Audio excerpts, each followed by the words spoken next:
Señoras, señores, ¿qué tal? Bienvenidos a La Rioja Directo en este miércoles, en este 25 de mayo, día, como saben, en esta jornada semanal la dedicamos al debate, al análisis, a la tertulia, al encuentro también entre buenos amigos que nos dedicamos un ratito, esta hora y media, a debatir acerca de lo que ocurre en la actualidad, especialmente riojana. Este es un programa de nuestra comunidad de La Rioja, pero no somos ajenos a lo que sucede en el mundo y estamos, pues como todos ustedes, como buena parte del planeta, también sobrecogidos por lo que conocíamos esta mañana. Seguro que ustedes también, cuando encendían el móvil, veían las alertas o ponían la radio y nos adentramos en ese misterio que es el de qué le lleva a una persona, a un joven, a disparar, a entrar en un colegio y disparar y asesinar a decenas de personas, muchos de ellos niños. Siempre está uno tentado de meter en una categoría subhumana a esta clase de personas, a decir que son monstruos, que son... Pero la realidad es que son hombres y mujeres como ustedes y como nosotros, a los que algo les pasa y toman estas decisiones incomprensibles de todo punto. En fin, lo analizaremos o haremos lo que podamos, sobre todo mostrar nuestra extrañeza por esta clase de sucesos que periódicamente sacuden especialmente a los Estados Unidos de América. Con esta primera reflexión damos la bienvenida ya a nuestros compañeros de tertulia en esta jornada, que seguro alguna idea, alguna consideración tienen también sobre este y otros muchos asuntos que vamos a desplegar sobre la mesa de La Rioja Directo. Carlos Villar-Flor, bienvenido, ¿cómo estás? Hola, tocayo, muy bien, gracias. ¿Todo en orden? Bastante bien, sí, no nos podemos quejar. De nuevo, a punto de coger un avión. De nuevo, sí. Y bueno, encantado también aquí de compartir foro, no solo contigo, sino también con José María, que hacía como 3 años que no coincidíamos, ¿verdad? Y por primera vez con Pablo, ¿no? Nos hemos conocido ahora, pero bueno. Encantado. Sí. O sea, todo puede empeorar. Comienzo una bonita amistad. ¿Podéis besar? Eso es. Está un poco lejos, no puedo mover con el micrófono. Sí. Carlos Villar-Flor, que ya ha presentado al resto de compañeros de la terna que hoy están. Pablo Álvarez, ¿qué tal? Carlos, buenos días. Aguantando la vibración de las obras, de momento, ¿no? De las obras y la vibración de la actualidad, que es... Esa no se detiene. Vibra hasta más que las obras. Como debe ser. Y José María Esteban, bienvenido. Buenos días. ¿Todo en orden? Perfectamente. ¿Vienes periódicamente a Logroño? ¿Estás sí, vengo periódicamente a Logroño, compromisos vinculado a la UNIR. Eso es. ¿No? En la fundación de la UNIR. Y luego, claro, las muchísimas y buenas amistades que tengo y también, bueno, el cariño que le tengo a esta televisión, a este periódico, a este grupo multimedia. ¿Cómo no? No sé si os apetece lanzar alguna reflexión en torno a esto que he dicho yo al comienzo, al suceso de nuevo atroz, en el que uno casi no tiene palabras. Carlos, Pablo, José María. Bien, pues cojo el guante, sí. Ya que me has nombrado primero. La tentación fácil es decir, bueno, es que estos americanos, estos yanquis que pueden comprar un fusil en cualquier supermercado, y eso es verdad, no deja de ser verdad eso, ¿no? Sí. Pero yo lo vincularía con otras cuestiones que no son solo made in the USA, sino que también afectan a nuestra sociedad, ¿no? Que es ese creciente grado de insensibilidad a la violencia que tienen nuestros niños y nuestros jóvenes, ¿no? Hay a veces datos que a mí me dejan, me horrorizan, ¿no? Por ejemplo, hablando con unos padres me dicen, no, es que mi hija ha estado fuera unos días, mi hija de 10 años, pero la hemos esperado, esto pasó hace un tiempo, sí. La hemos esperado para ver la saga de Juego de Tronos, ¿no? Con 10 años.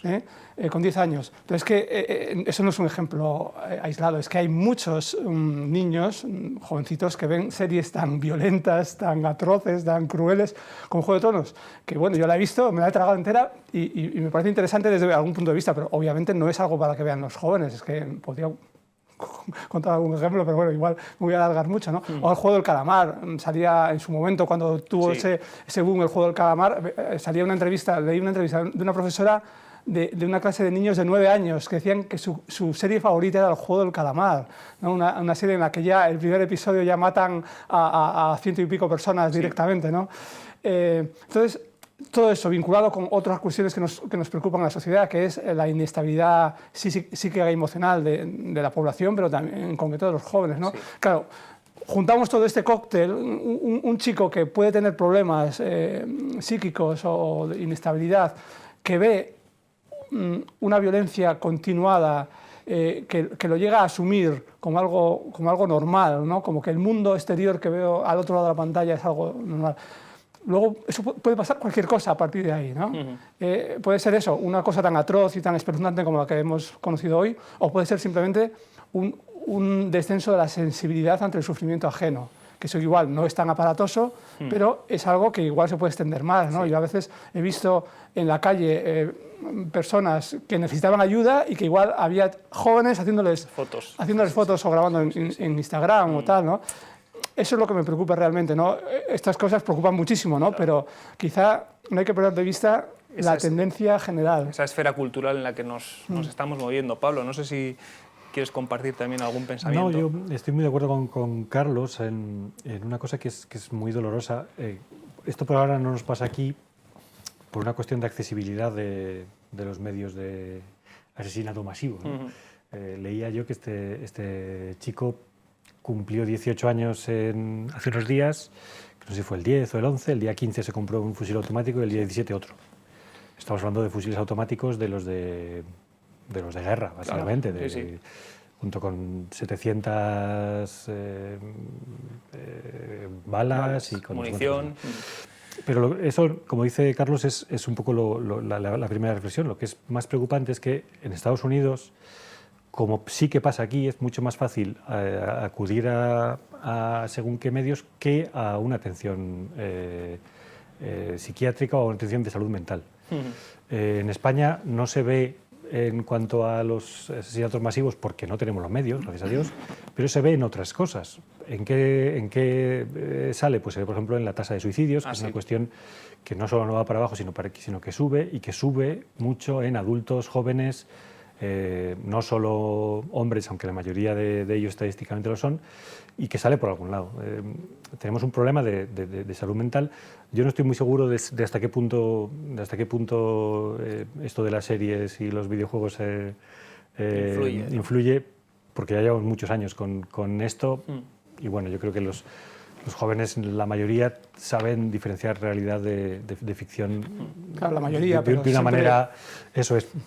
El problema está en que los que no lo saben hacer son gente con problemas añadidos que no encuentran una atención fácil. Es mucho más fácil, allí por lo menos, es mucho fácil coger la pistola y tal, y aquí es mucho más fácil coger coger la ventana y saltar. Sí. Y eso es una tragedia para nosotros. Una auténtica tragedia. No sé, es imposible ponerse en la piel de esas familias, que les llaman la policía y a sus hijos, que los ha dejado en el colegio, pequeñitos, de 7 a 10 años, pues se encuentran con esta circunstancia. José María. Yo creo que admitiremos todos, o por lo menos lo tengo en consideración, que hay una cultura americana, digamos, que está sentada sobre ese modelo, que también evidentemente está sentado sobre, como dice Pablo, las cuestiones psicológicas, psíquicas, etcétera, ¿no? Esos arreglos emocionales y, como no, los aspectos, digamos, educativos que decía Carlos, ¿no? Pero yo creo que también habría que añadir, porque es una realidad que estamos viviendo, sobre todo en la esfera política de Estados Unidos, que hay determinadas ideologías que se tildan de políticas, que lo son. Lo que pasa es que hay un desprecio, digamos, que habría de decir un desprecio étnico, es decir, hay un desprecio de lo ario.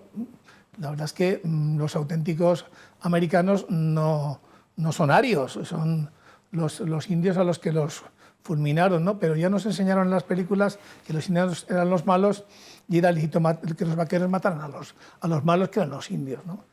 Pero luego también hay la concepción política que tienen pues los supremacistas, todo este modelo, digamos, que Donald Trump esto practica y exacerba y alimenta. Pues yo creo que ese es un aspecto que al final diluye lo que es la conciencia social, la moral social, que no tiene por qué ser necesariamente con reflejo religioso, sino con un modo de conducirse dentro de la sociedad mediante el respeto al diferente, cosa que no se da suficientemente, en todo caso, en Estados Unidos. Eso lleva a que este tipo de comportamientos pues el niño de 18 años, bueno, evidentemente compró la pistola, las armas son armas militares, Sí, pero militares, ¿no? en este Son caso de las que, con las que se hacen las guerras. Es de origen hispano también. Sí, bueno, entonces creo que hay un aspecto de ese tipo que yo creo que está alimentado por la política, que al final queda un modelo de ideología en el que, bueno, pues se da no solo el Ku Klux Klan, sino que se da también ese modelo de rechazo a lo hispano, es decir, al diferente, ¿no? En ese sentido. Yo creo que la cultura educativa, moral y política de Estados Unidos es, yo creo, la que propicia esto, y deberíamos, digamos, dejarnos un poco de mirarnos en su espejo para imitarlo, por lo menos, y digo por lo menos, y entonces hay que decir nunca en estos aspectos. Es desde luego, nunca imitar la cultura estadounidense, desde luego, en estos aspectos, sin ninguna duda. Pues esto es desde todos los puntos de vista. La noticia de la jornada la van a ver ustedes en todos los informativos, en todos los digitales, en todas las radios comentadas, seguramente con mucho más tiempo del que tenemos nosotros, que como les decimos, abrimos este programa, esta tertulia, para fijarnos también en lo cercano, en lo que no les cuentan otros grandes medios de comunicación, y por eso mantenemos ese valor que es el de lo nuestro, el de lo riojano, y se lo tratamos de acercar cada día y cada semana en La Rioja Directo. De lo de hoy, de lo inmediato, de lo de Texas, a lo de hace 1000 días, que es, Pablo Álvarez, nada menos que las imágenes que vamos a compartir con los espectadores, esa toma de posesión de Concha Andreu a finales de agosto del año 2019. Aquí nadie se podía imaginar. Yo viendo esto y la ausencia absoluta de mascarillas, lo primero en lo que pienso es ¿quién podía imaginar lo que vendría después? En el terreno sanitario, en el político, ahora lo comentamos, pero... Tampoco en el político, dice Pablo que tampoco. ¿Cuál es tu balance? ¿Cuál es tu análisis de estos 1000 días que han sido auténticamente vibrantes, sí, como decíamos, y vertiginosos? Claro, yo creo que no es un fenómeno evidente que solo pase con el gobierno de La Rioja, pero creo que es muy difícil hacer un balance justo de la actuación de un gobierno en estos 1000 días. En estos 1000 días que han sido tan excepcionales desde todo punto de vista. Ha cambiado el mundo en estos 1000 días. Claro, bueno, ya como el mundo cambia cada 3 años y todo, y hay fenómenos históricos cada 2, pues ya veremos. Claro. Pero sí, evidentemente, si algo se puede calificar de histórico es esto que ha pasado en los últimos 2 años. ¿Qué ha hecho el gobierno de La Rioja con respecto a la pandemia? No creo que haya tenido una actuación distinta de la que han hecho otras administraciones. Sinceramente creo que durante el tiempo que ha pasado hemos podido criticar las medidas que se toman en cada momento, que eran criticables como todas, pero vemos que el resultado al final de todo el proceso ha sido muy similar en partes similares del mundo, digamos. Por lo demás, en lo que es la política, pues creo que el gobierno de La Rioja ha adolecido de lo que hemos dicho muchas veces. Es un gobierno muy extraordinario en lo inestable que ha sido en cuanto a sus cargos. Hacíamos cuentas y aún los estamos haciendo, pero creo que nos salen que de los 60 y pico altos cargos que empezó el gobierno, de secretario general hacia arriba, quiero decir, creo que quedan 15. Eso es una anomalía muy anómala, sí, sí. En un gobierno democrático en España, al menos seguro, y apostaría a decir que en casi cualquier sitio, ¿no? Es un modelo de hacer política. Quizás lo que más yo le echo en cara a este gobierno, al gobierno de Andreu, es que ha estado encerrado durante mucho tiempo en un círculo muy pequeño y que ha tendido a hacer a su alrededor un círculo en el cual los que estaban dentro eran de los míos y los que no, pues eran enemigos. Eso es una tentación que ha tenido durante demasiado tiempo, muy metida, esa sensación de búnker, de decir tal, hacia los demás y hacia los compañeros de partido, hacia los medios y hacia los propios del PSOE que no eran estrictamente de los suyos. Eso ha dado malos resultados políticos, ha dado malos resultados para la región, porque al final pues es un gobierno que está en otras cosas.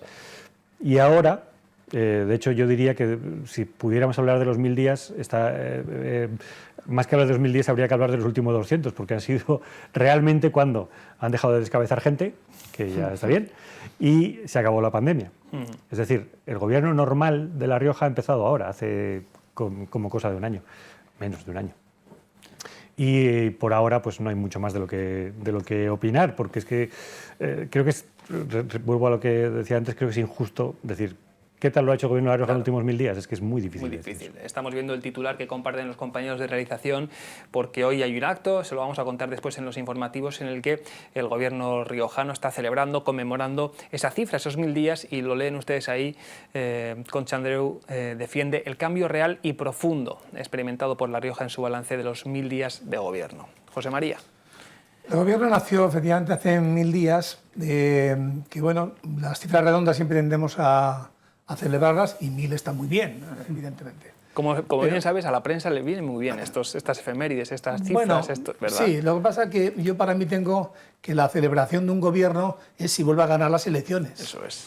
Esa es la celebración. Esa es. Mientras tanto, bueno, pues está en este periodo. Este es un periodo evidentemente de propaganda política, de propaganda ideológica, que tiene el riesgo, entre comillas, de que al cantar las excelencias y señalar una serie de hitos como éxitos, pues se somete al criterio, al juicio, a la crítica de la propia oposición, en cuyo caso, digamos, también servirá como reflexión previa al debate de la región, que se va a celebrar en junio, que no creo que difiera mucho lo que hoy se esté diciendo de lo que se vaya a decir en el debate de la región. Pero está bien, yo creo que fue un gobierno que nació con muchas dificultades.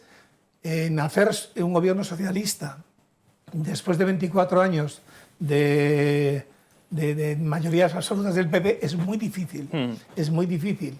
No porque no hubiera deseo, que se mostró con el hecho de que ganó las elecciones, aunque no por mayoría absoluta el Partido Socialista, sino porque había unas dinámicas, unas formas de hacer que incluso se vieron claro que era muy difícil conformar el gobierno técnico del propio gobierno, ¿no? Donde funcionarios que tenían que serlo porque la categoría que se les pedía era de ser funcionarios de clase A, que si me equivoco en la letra, pues altos funcionarios, pues se encontró que muchos altos funcionarios habían estado viviendo en un magma del Partido Popular, legítimo, evidentemente, habían ganado las elecciones, pero quizás les costaba dar el paso a un gobierno que nacía un poco temblequeante, como se mostró el hecho de que tuvo que pactar con la ex de Podemos, con la Raquel Romero y con Enar Moreno de Izquierda Unida, ¿no? Entonces, en ese momento, digamos, la inestabilidad, como decía Pablo, era en el interior del Partido Socialista, primero, antes que en el gobierno, las diferentes posiciones de si el secretario general, Paco Con, debía estar o no debía estar como garante, decía él, y tiene un cierto sentido, como garante del acuerdo que había firmado con Izquierda Unida y Podemos para que el gobierno lo cumpliera en la medida en que se había comprometido en ese sentido, ¿no? Bueno, luego los hechos ya contados muy bien por La Rioja y por TVR, y que todos tenemos en la memoria, pues llevaron dice Pablo, de los 60 solo quedan 15, y de los consejeros solo quedan 2, ¿no?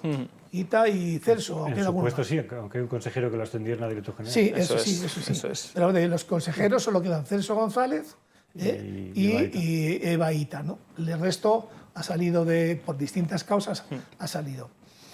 La cuestión de lo que yo creo que le pesa, y no creo que lo haya dicho José Andreu, porque está en estos momentos, que los informativos los seguiremos con mucho gusto, es lo que ha sucedido con la consejera muda de Podemos, que la tienen ahí pues con un recurso de voto que yo creo que le hace mal al Partido Socialista. Ella también sigue de consejera, ¿eh? Sí. Sí, lo que pasa es que quizás no nos hemos equivocado cuando decimos que solo quedan 2. Lo sé. Porque es que ella nunca asistió. Tenía un cargo, pero era nominal. Si se me permite un poco esta...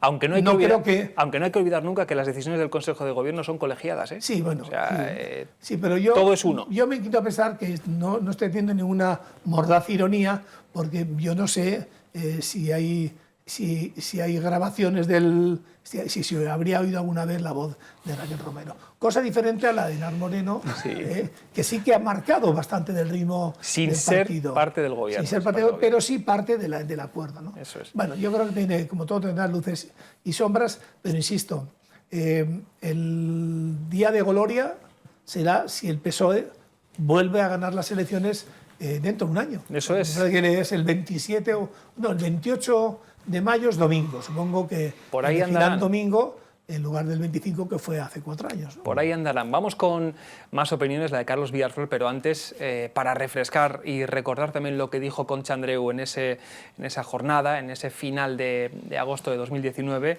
hemos rescatado también su testimonio, lo compartimos y ahora te escuchamos, Carlos? Venga. Prometo, por mi conciencia y honor, cumplir fielmente las obligaciones de mi cargo de presidenta de la Comunidad Autónoma de La Rioja. Han confiado en mí y en mi compromiso. Y hoy quiero agradecerles su paciencia, su aguante, su aceptación y, sobre todo, su apoyo en todo momento. Muchas gracias, familia. Quiero que el ejercicio de la política mejore su estilo y pretendo introducir una cultura política presidida por la responsabilidad y, además, el respeto hacia lo público. Si somos capaces de unirnos en lo común y juntar intereses, nuestros objetivos serán más fáciles de alcanzar, ya sea si hablamos de infraestructuras, como si hablamos de industria agroalimentaria, como si hablamos de política agrícola, como logística, como industrial. La Rioja no quiere ser ni más ni menos que ninguna otra comunidad autónoma. La Rioja está comprometida con este proyecto común, este proyecto que se llama España. Claro, infraestructuras, industria, proyectos, todo esto se quedó, Carlos, en el cajón, ¿no? Donde los folios para luego, porque llegó la pandemia, ¿no? Efectivamente, es conectando con lo que ha dicho Pablo antes.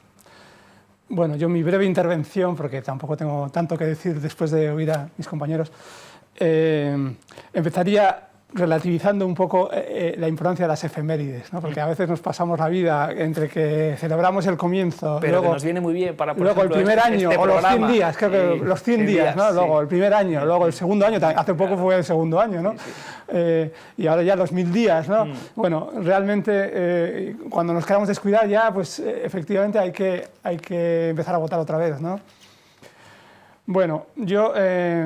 Que conste que sacamos este asunto porque ha sido el propio gobierno el que ha querido darle y por el Día de la Rosa de también, celebración, ¿no? Sí, que van a la tener el celebración del Día de la Rosa que se este junta fin de semana con en ERCE. Los 1000 años, ¿no? Los 1000 años, los 1000 días. A ver, yo un balance muy amateur de la figura de Concha Andreu. Yo destacaría primero lo bueno, lo positivo. Es la primera mujer en la historia, creo yo, que es presidenta del gobierno de La Rioja. Entonces eso hay que valorarlo en su justa medida. Personas como yo, yo me considero feminista, ¿no? Feminista per se, no feminista para conseguir otros fines, ¿no? Sino feminista que yo creo realmente en la igualdad de la mujer, incluso, si me apuras, en la superioridad de la mujer y en la capacidad de entrega y de servicio y de trabajo que tienen las mujeres. A mí es un motivo de orgullo, ¿no? Que haya una presidenta. También, desde un punto de vista personal, pues ella transmite una imagen más bien cercana, ¿no? Sonríe, como una persona más de la calle, ¿no? Quizá que otros mandatarios que ha habido antes. Eso en cuanto a lo positivo, ¿vale? En cuanto a la calle y la de arena, pues también estoy de acuerdo en lo que decía Pablo. Yo pienso que ha habido una gran inestabilidad, ¿no? Pues 2 tercios de los consejeros y también es importante que de esos que también han cesado, había muchos de la plantilla del SERIS y de salud, ¿no? En un momento tan importante y tan grave como el que hemos pasado, esta falta de estabilidad genera inseguridad y genera pues una mala gestión, pienso yo, ¿no? Muchas salidas en la faceta sanitaria. Sí. Y bueno, ellos, claro, obviamente cuando celebran los 1000 días, pues sacan a relucir cifras, pues por ejemplo el descenso del paro, ¿no? En 4.182, bueno, ahí no tengo nada que decir, por supuesto lo celebro también, cuando sean números bien hechos, ¿no? También puestos a una de cal y otra de arena, hay algún colectivo que hace unos meses se quejaba de la tercera subida de sueldo, tanto de la presidenta como de algunos de sus consejeros, ¿no? Que se sitúa en el 2022 en 79.567 euros anuales, ¿no? Hoy salían, me parece, los datos del INE de la media, por ejemplo, en Calahorra la renta per cápita anual es 11.000 euros anuales, ¿no? Entonces, bueno, son como más de 6 veces, ¿no? En fin, yo pienso también en momentos de vacas flacas, de apretarse el cinturón, momentos que, como decía Pablo también, al dirigirse, al llevar el timón en esta crisis de la pandemia, la presidenta, en nombre del gobierno, pues nos animaba a apretarnos el cinturón, sobre todo a algunos sectores más desfavorecidos, como el de la hostelería, ¿verdad? Claro, estos detalles como volver por tercera vez a subirse el sueldo quizá no sean demasiado ejemplares, ¿no? Pero bueno, en fin, son retazos que no estoy en una situación tampoco de hacer un análisis profesional de, no, pero la trayectoria. Has disparado bien, ¿eh? Has marcado algunas de las cuestiones también polémicas o que se prestan al comentario. A mí lo que me parece es que los políticos ganan poco. Tú siempre lo has dicho, sí. Lo digo de verdad, ganan poco. No es de extrañar, por tanto, que esa cantidad respecto de otros profesionales pues lleve a la profesionalización de la política. Pero ¿cuántas veces hemos dicho, es que en el año 78 Garridos Walker, no sé qué, eran gente que abandonaba sus despachos donde tenían a lo mejor 200 abogados para dedicarse a la política y seguramente ganaban más de 79.000 euros, ¿no? Ganarían millones de las entonces pesetas, ¿no? Y traducido, pues no sé, pues a lo mejor ganaban 1.200.000 euros, ¿no? Y se dedicaban a la política y dieron lo mejor, siguiendo una trayectoria que algunas veces cuando lo hablamos de los países nórdicos, ahí sí que es cierto que mucha gente cree que tiene que estar en la política. Son protestantes, no católicos. Entonces, pero no habría estado mal algún gesto, ¿no? Claro, sienten que deben dedicar parte, que lo que la sociedad les ha dado, porque, bueno, ellos son buenos, sí, efectivamente, se han preparado para ello, lo que la sociedad les da, tienen que retornarlo de subir la visión de un trabajador muy cualificado que se quiere dedicar 4 años a la política, pues para dar ese impulso al desarrollo de la política, dignificarla en el sentido de que no tienen permanencia de estar allí, ni tampoco provienen de las juventudes socialistas, ni del partido, ni de los demócratas, ni nada, sino que son personas que dedican a la política.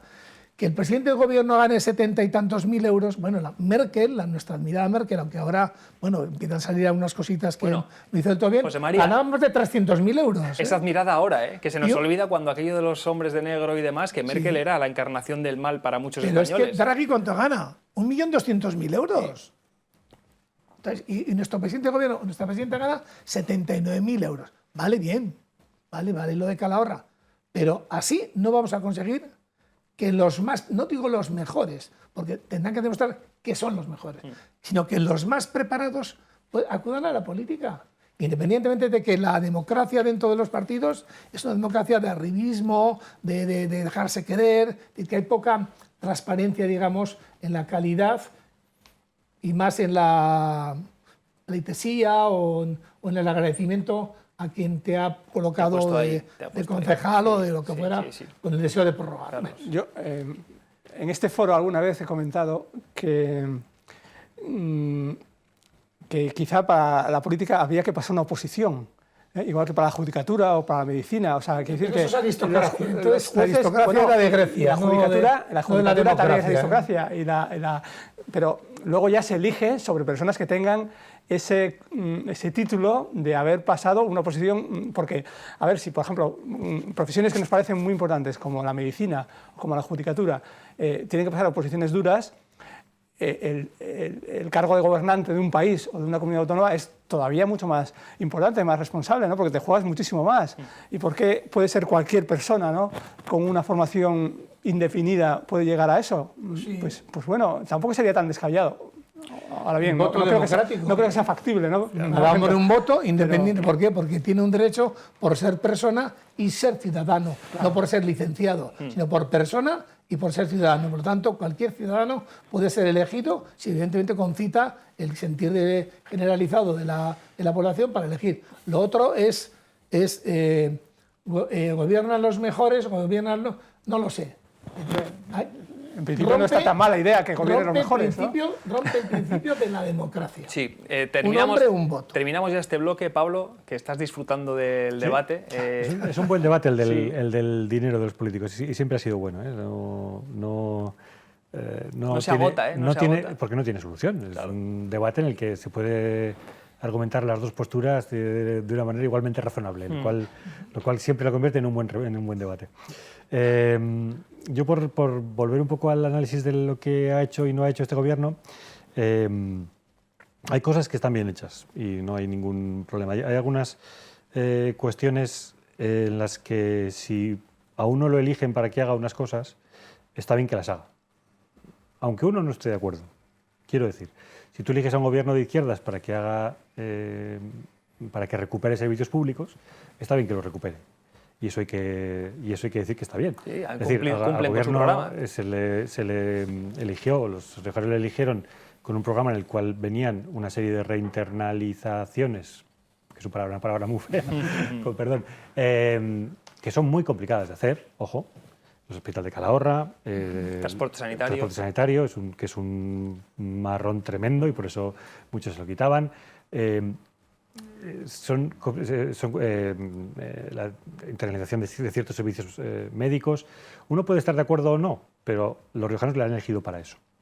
Igual que en la educación, ¿eh? Claro, igual que en educación. Entonces, que uno sea coherente con su programa, para mí es una señal de coherencia democrática, sí, que es algo que muchas veces echamos de menos. Es una cosa, por ejemplo, parecido a lo del Ayuntamiento de Logroño. El Ayuntamiento de Logroño también hizo lo mismo. Dijo, este es mi programa. Quiero cambiar las calles. Quiero cambiar las calles, lo voy a hacer dentro de 4 años, ya me dirán tal. Repito, con alguna de esas cosas estoy más de acuerdo que con otras. Pero me gusta el principio de coherencia, de decir, voy a hacer esto. Yo prometí esto y yo voy a hacerlo. Carlos, tenemos que acabar, que nos vamos casi a Publi, pero rápido. Venga. Estoy de acuerdo, pero el problema es cuando tú les vendes a tus votantes un programa y luego, en función de las alianzas, que de alguna forma replican también las alianzas del gobierno central, tus resultados o tus acciones son más radicales como consecuencia de que una o dos personas tienen esa llave del gobierno, sí, bueno, y entonces en realidad al final no estás cumpliendo en realidad, porque los votantes igual querían un programa más socialdemócrata, más moderado, y luego para contentar a tu voto, el voto que tiene la llave, llevas a cabo unas políticas. Entonces, en ese sentido, yo si tuviera también que buscarle una pega, es que de alguna forma ha replicado esa inestabilidad gubernamental que también tenemos en el gobierno central, ¿no? Que se basa a veces en buscar esos apoyos a base de dar un mayor radicalismo a... Es que eso en instituciones políticas se llama gobierno de coalición. Y una coalición es la puesta en común de aquellos aspectos que son más parecidos, eliminando aquellos aspectos más radicales, que evidentemente se han eliminado. Yo creo que Enar Moreno ha sido de las políticas más coherentes y más persistentes en que se aplicara el acuerdo que se había llegado con el Partido Socialista, pero eso se llama gobierno de coalición. Bien, pero se llame como se llame, sí, pero a mí no me parece que sea algo... Responde a unos principios. No sea un funcionamiento democrático deseable, porque ¿a cuántos han votado al partido de Enar Moreno? ¿Qué porcentaje? ¿Un 1% igual de La Rioja?